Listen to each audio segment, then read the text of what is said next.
All right, so today we're diving into two films that really don't need much of an introduction, do they? I think we can skip the whole tell me you're a sci-fi fan without telling me thing for this one. Yeah, if you're here for a deep dive on Tron and The Matrix, chances are you've already got a soft spot for a bit of dystopian digital action.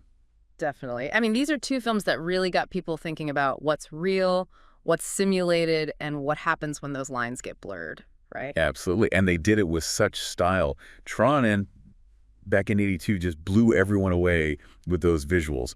I've got some notes on that, right? Yeah. What was it like seeing those glowing suits and light cycles for the first time? It was groundbreaking. Back then, nobody had ever seen anything like it. It was like suddenly computers weren't just these boring boxes anymore. They were portals to these vibrant geometric worlds. Right. It's funny how those visuals still hold up, even with all the advancements in CGI since then.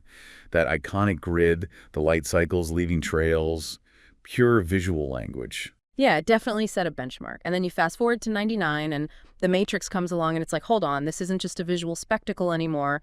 This is questioning the very fabric of reality. And it wasn't just the what if we're living in a simulation question, but also the way technology was portrayed. In Tron, it's all very physical, right? Like you said, Yeah. getting sucked into the computer world. But The Matrix, that was tapping into something a bit more insidious. Oh, absolutely. The internet was still this relatively new thing, at least for the mainstream. You had all this talk of hacking, this invisible network connecting everyone and everything. The Matrix captured that anxiety perfectly, the fear of this unseen force with the power to manipulate reality. And those visuals, man, the raining code, that sickly green tint, so different from Tron, but just as iconic. Totally. Tron had that bright, almost playful neon palette, while The Matrix went full-on cyberpunk. It's amazing to think that those two distinct visual styles, both rooted in cyberspace, came about less than 2 decades apart. Shows how quickly technology and our fears about it can evolve. Mm. Now, we'd be remiss not to touch upon some of the fan theories surrounding these two, right? Absolutely. Got to address the elephant in the digital room. Exactly. One of those persistent ones is the idea that The Matrix borrowed heavily from Tron. Some fans even go as far as to say they could exist within the same universe.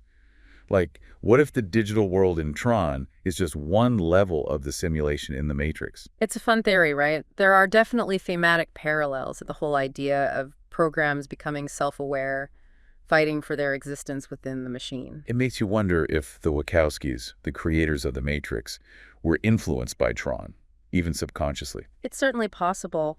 Whether intentional or not, these connections that fans draw between films highlight something interesting, don't they? Like, we're hardwired to seek patterns, to connect the dots, and sometimes those connections are more satisfying than any definitive answer. It's true.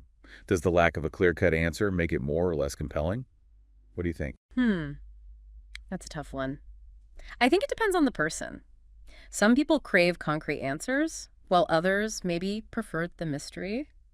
It's the beauty of art, isn't it? It's open to interpretation. It definitely is. And I think what makes both Tron and The Matrix so enduring is that they tap into these timeless questions about technology, reality, and what it means to be human. Couldn't have put it better myself. These films continue to spark debate and inspire new generations of filmmakers and thinkers. What more could you ask for? That's a fantastic point to wrap up on, I think. Agreed. So until our next deep dive, remember, the digital world is full of mysteries. Keep exploring, keep questioning, and who knows what connections you might find.